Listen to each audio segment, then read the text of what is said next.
What's going on, guys? Welcome back to the channel. So as you could tell from, I guess, the intro of the video, I started disassembling the suspension. So what I went ahead and did is I got Koni Struts with Eibach Sportline springs. This is definitely a beautiful option. I think it's gonna have perfect fitment. I'm not gonna scrape anymore. And honestly, the Racelands, even though they were cheap and they looked good, they were not a good ride. They had a bunch of suspension travel. All in all, I needed a better upgrade, an upgrade for the upgrade, you could say. Along with the springs and the struts, I did get spring isolators, maybe reduce a little bit of like road vibrations or something like that. And I did get new upper bushings for the strut itself. This is for the bottom of the old spring isolator. So it's gonna go like right into the bottom of the spring here. All right, so actually you just kind of stick her on, twist it a little bit.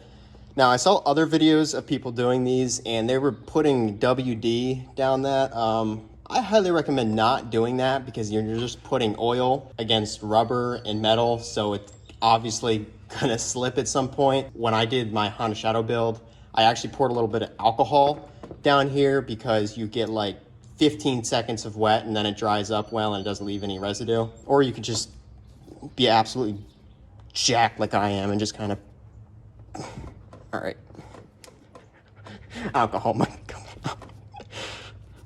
All right, so after you just slip that baby on, take your top isolator and it literally just presses in, nice and easy. So like I stated, I did go ahead and get a KYB front strut upper mount kit. Comes with everything that you'll actually need minus the dust boot itself. So every time I see a video of like a strut or suspension install for new edges, people don't really show you how to do it. Now, I'm no expert in the names of all these things, but this is the exact order and position that they need to go into.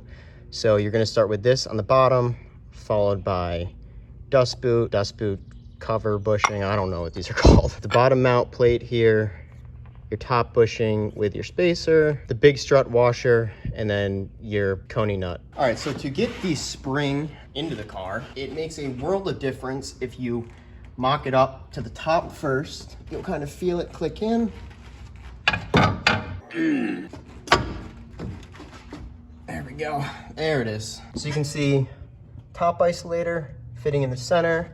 And then for the bottom isolator, I made sure that the rubber part itself is facing towards me. It's how it is on the other side too. I don't know if there's a specific way to do it, but that's how I did it. So now we can go ahead and start assembling the strut. Start with your bottom bushing, slide her on.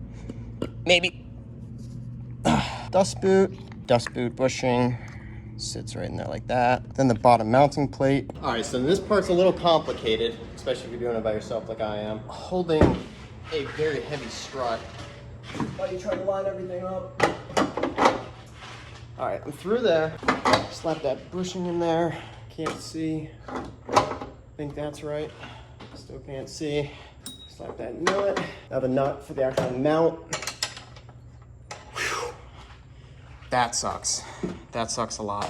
For this next step, you're going to want to line the actual hub up with the new strut, which you will need a jack for. I don't know how, but my first attempt with the jack lined up absolutely perfect, which is mega clutch. Reinstalled the two massive bolts holding the hub to the strut. Now start cranking shit down.